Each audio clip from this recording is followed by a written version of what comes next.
नमस्कार दोस्तों, स्वागत है आपका आपके अपने YouTube channel Lakshmi Narayan academy में। दोस्तों, मैं लगातार प्रयास कर रहा हूं कि आपको पर डे वीडियो उपलब्ध कराता रहूं। पिछली वीडियो में हम हिंदी का विकास क्रम देख चुके थे, वर्णमाला देख चुके थे, स्वरों का वर्गीकरण हमने देख लिया था, वहीं व्यंजन का भी हम वर्गीकरण देख चुके थे। अब जब वर्ण की बात खत्म हो जाती है तो हम पहुंच जाते हैं शब्द पे, क्योंकि वर्णों का वह समूह जिसका कोई सार्थक अर्थ निकले उसे हम शब्द कहते हैं। तो आज हम बात करेंगे शब्द भेद। शब्द भेद की आज हम चर्चा करने वाले हैं और सबसे पहले हम इसकी बात करेंगे इसके वर्गीकरण की कि किस प्रकार से इसका वर्गीकरण किया गया है। तो इसका जो वर्गीकरण है ये हम कितने टाइप से पढ़ेंगे? 4 टाइप से पढ़ेंगे, जो कि काफी महत्वपूर्ण है। सबसे पहला जो इसका प्रकार होगा वो होगा वाक्य में प्रयोग के आधार पर। वाक्य में प्रयोग के आधार पर। सेकंड होगा हमारा रचना या बनावट के आधार पर। रचना या बनावट के आधार पर। तीसरा टाइप होगा हमारा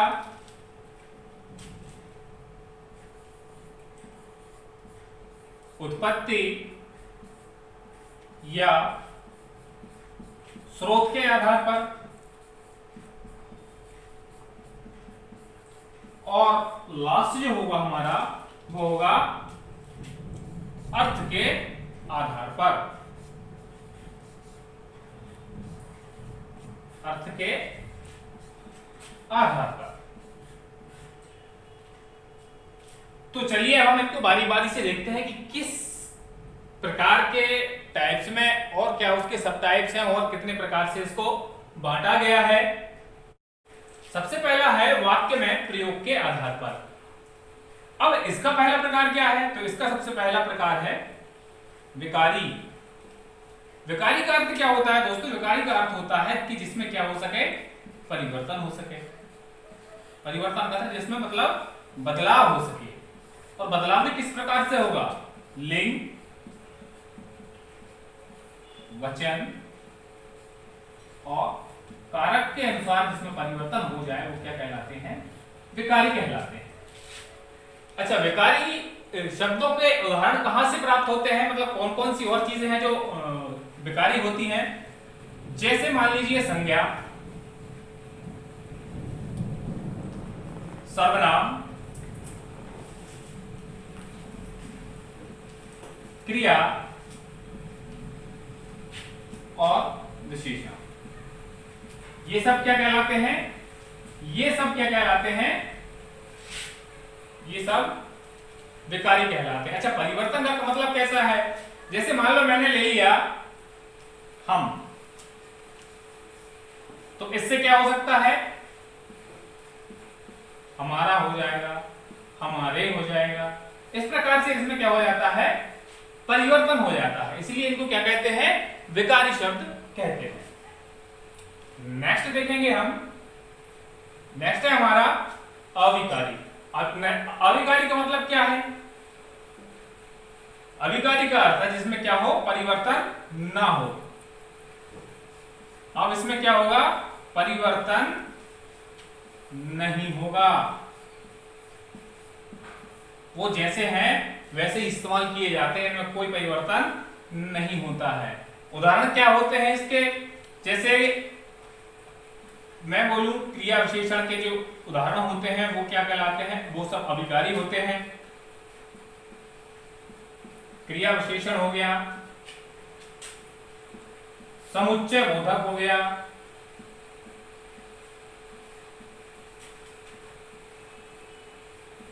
समुच्चय बोधक, विस्मयादि बोधक,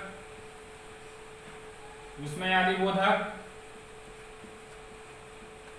संबंध बोधक, संबंध बोधक, जब हम हिंदी ग्रामर को आगे बढ़ाएंगे तो हम इन सबको विस्तार से पढ़ेंगे। अभी बस इतना आप समझ लो कि इनके जो उदाहरण होंगे वो सब क्या होंगे, अविकारी होंगे, इनमें कोई परिवर्तन नहीं होगा। फॉर एग्जाम्पल मान लो जैसे इधर, उधर, यहां, वहां, और भी कई सारे एग्जाम्पल हम ले सकते हैं। चलिए अब हम देखते हैं नेक्स्ट कि हमारा अगला टाइप्स क्या है। तो रचना या बनावट के आधार पर इसका पहला बिंदु क्या होगा, रूढ़। रूढ़ का मतलब होता है दोस्तों कि जिसके हम अगर सार्थक खंड करें, तोड़े उसको, तो उसका कोई अर्थ नहीं निकलता है। सार्थक नहीं मतलब कहने का यह है कि जब उसको तोड़ेंगे तो उसका कोई भी अर्थ नहीं निकलेगा। जैसे मान लीजिए मैं लिख दूं कल, तो आप इसको तोड़ेंगे तो दो वर्ण निकलेंगे जिनका कोई अर्थ नहीं निकलेगा।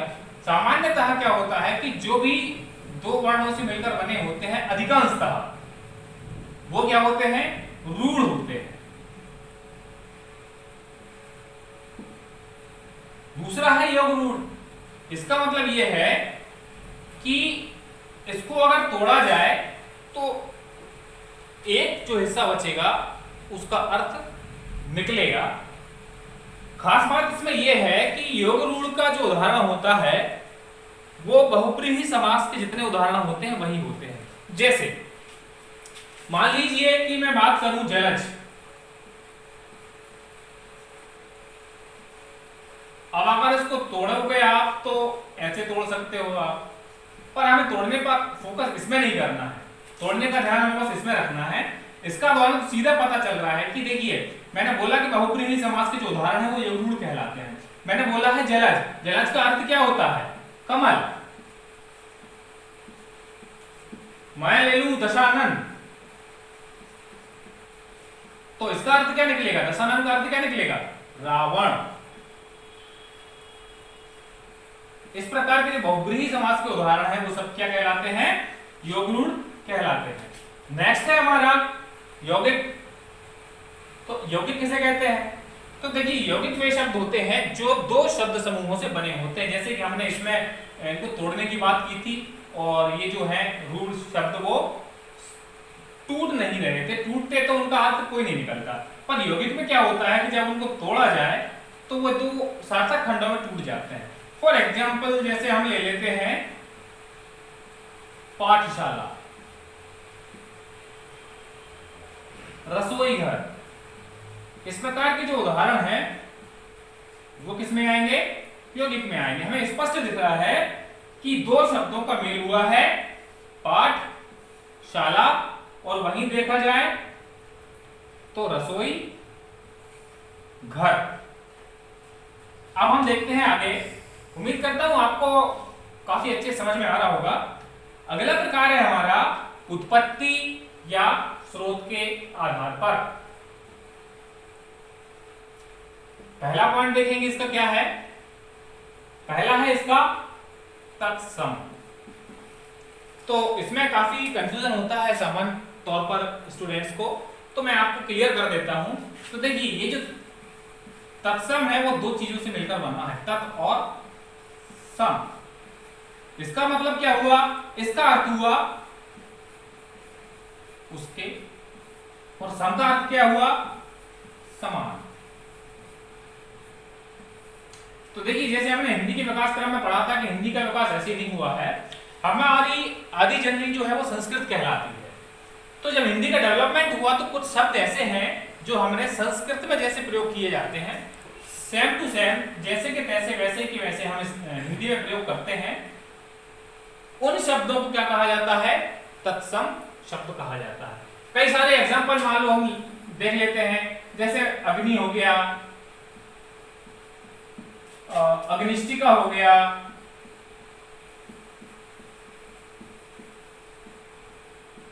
और मान लीजिए अष्टादश हो गया। इस प्रकार से और भी कई सारे हम एग्जाम्पल ले सकते हैं। कहने का अर्थ यह है, हमें ध्यान सिर्फ ये रखना है कि जो तत्सम होंगे वो कैसे होंगे, संस्कृत के शब्द होंगे। इनके पहचानने के लिए भी मैं आपको आगे चल के ट्रिक से बताऊंगा। अभी हम देखते हैं आगे। अगला है हमारा तद्भव। तद्भव में क्या होता है, जैसे कि मैंने बात की थी तत्सम में कि ये जो होते हैं संस्कृत के जैसे कि तैसे प्रयोग किए जाते हैं, पर तद्भव में ऐसा नहीं है। तद्भव में क्या होता है कि थे तो वो संस्कृत के, पर हमने क्या किया, हमने उनको अपने हिसाब से बदल दिया, वो हो जाएंगे तद्भव। जैसे उदाहरण अगर हम बात करें तो मैं बोलूं आग,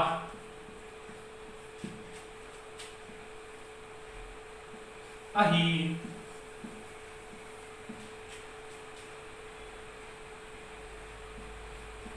अठारह, इस प्रकार से कई सारे एग्जाम्पल हम ले सकते हैं तद्भव। हमें बस ध्यान ये रखना है कि ये किससे बने हैं, ये संस्कृत से बने हैं और ये संस्कृत के हैं। आपको ये दो चीजें याद रखनी है कि जहां सम है वहां संस्कृत है और जहां भव है वहां हमारी हिंदी है। हमने क्या किया है, यहाँ उनमें परिवर्तन कर लिया है अपने हिसाब से, वो हो जाते हैं तद्भव। नेक्स्ट है हमारा देशज। देशज जैसे नाम से स्पष्ट हो रहा है कि जो अपने देश से संबंधित है वो होगा देशज। हिंदी के विकास क्रम को जब मैंने बताया था तो हमने उस पर एक वीडियो डाला हुआ है, लिंक में उसकी लिंक आपको हमारे टेलीग्राम चैनल पे मिल जाएगी। टेलीग्राम चैनल की जो लिंक है वो वीडियो के डिस्क्रिप्शन में आप देखें और उसको ज्वाइन करें, वहां पर आपको पीडीएफ भी उपलब्ध हो जाएंगे। तो हम बात कर रहे थे देशज की। देशज का अर्थ ये है कि ऐसे शब्द जो हमारी देसी भाषाओं से शामिल किए गए हैं हिंदी में वो कहलाते हैं देशज। फॉर एग्जाम्पल अगर हम बात करें तो खिड़की, चिड़िया और भी और कई सारे एग्जाम्पल जैसे खिचड़ी,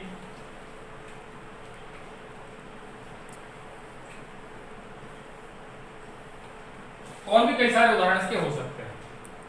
अब हम चलेंगे नेक्स्ट आगे की तरफ। अगला बिंदु देखेंगे क्या है हमारा, अगला होगा हमारा विदेशी। स्पष्ट समझ में आता है विदेशी का अर्थ क्या होता है, जो विदेशी भाषाओं से हमने ले लिए हैं। जैसे उदाहरण ले लीजिए अफसर, कॉलेज,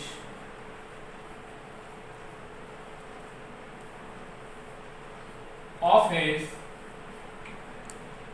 इस प्रकार के उदाहरण जो होते हैं वो किसमें आएंगे, वो हमारे विदेशज में आएंगे। तो हम उत्पत्ति के आधार पर तत्सम भी देख चुके हैं, तद्भव भी देख चुके हैं, देशज भी देख चुके हैं और विदेशी भी देख चुके हैं। एक बार रिवीजन कर लेते। तत्सम का अर्थ होता है संस्कृत के जैसे कि तैसे, ठीक है ना। तद्भव में क्या होगा, संस्कृत से बदलाव होगा और क्या बन जाएंगे, तद्भव बन जाएंगे। देशज जो है वो देशी भाषाओं से संबंधित रहेंगे और विदेशी जो रहेंगे वो विदेशी भाषाओं से संबंधित रहेंगे। अब अंतिम पॉइंट हमारा रह गया है अर्थ के आधार पर। अर्थ के आधार पर पहला है हमारा एकार्थी। एकार्थी का मतलब यह है, स्पष्ट समझ में आ रहा है कि जिसके क्या निकले, सिर्फ एक अर्थ जिसका निकले वो होता है एकार्थी। जैसे मान लीजिए मैं बोलूं अनुज,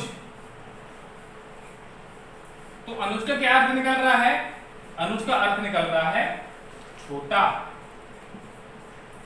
मैं बोलूं अहंकार, इस प्रकार के शब्द जिनका सिर्फ एक ही अर्थ निकले वो होते हैं एकार्थी। और अगर हम अनेकार्थी की बात करें तो अनेकार्थी का मतलब क्या है, जिसके अर्थ कैसे हो, अनेक हो। जैसे मान लीजिए मैं लिखूं कनक, तो इस कनक के अर्थ और भी निकलेंगे। और क्या क्या निकलेंगे, जैसे कि सोना इसका एक अर्थ होता है और दूसरा धतूरा भी होता है। कहने का तात्पर्य समझिए आप कि ऐसे शब्द जिनके अर्थ अनेक निकले, अलग अलग अनेक अर्थ निकले, शब्द हमने एक इस्तेमाल किया है, अर्थ उसके और भी कई सारे। अगला होगा हमारा पर्यायवाची। पर्यायवाची आप सभी जानते हैं। पर्यायवाची का मतलब यह है कि किसी एक चीज के नाम और भी हो, जैसे कि मान लो मैं बोलूं वृक्ष, तो वृक्ष को और किस नाम से जाना जाता है, तो हम कह देंगे कि हम पेड़ के नाम से वृक्ष को जानते हैं। जैसे मान लो मैं बोल दूं कि पानी, तो हम इसे जल के नाम से भी जानते हैं, नीर के नाम से भी जानते हैं। इसके अलावा और भी हम कई उदाहरण देख सकते हैं, जैसे कि मान लीजिए हमने ले लिया कुत्ता, तो इसको श्वान के नाम से भी जानते हैं। इस प्रकार के शब्द क्या कहलाते हैं? पर्यायवाची शब्द कहलाते हैं। अगला है हमारा विलोम शब्द। सभी जानते हैं विलोम का अर्थ क्या होता है? उल्टा। मतलब जैसे कि मैंने लिखा दिन, तो इसका विलोम क्या होगा? रात। मैंने लिखा काला, तो इसका विलोम क्या होगा? सफेद। इस प्रकार के जो शब्द होते हैं वो क्या कहलाते हैं? विलोम शब्द कहलाते हैं। दोस्तों, मैं कोशिश करूंगा कि सप्ताह में एक दिन जो भी हमारे वीडियोस डलेंगे, सप्ताह में एक दिन कम से कम उन सभी वीडियोस पर आधारित एक टेस्ट सीरीज लेके आऊं, ताकि आपकी प्रेपरेशन और भी बेहतर हो सके। तो आपको हमारा प्रयास कैसा लग रहा है, आप हमें सजेस्ट कीजिए, वीडियो को शेयर कीजिए, हमें सपोर्ट कीजिए, और साथ ही साथ हमारे टेलीग्राम चैनल को भी ज्वाइन कीजिए। Thank you.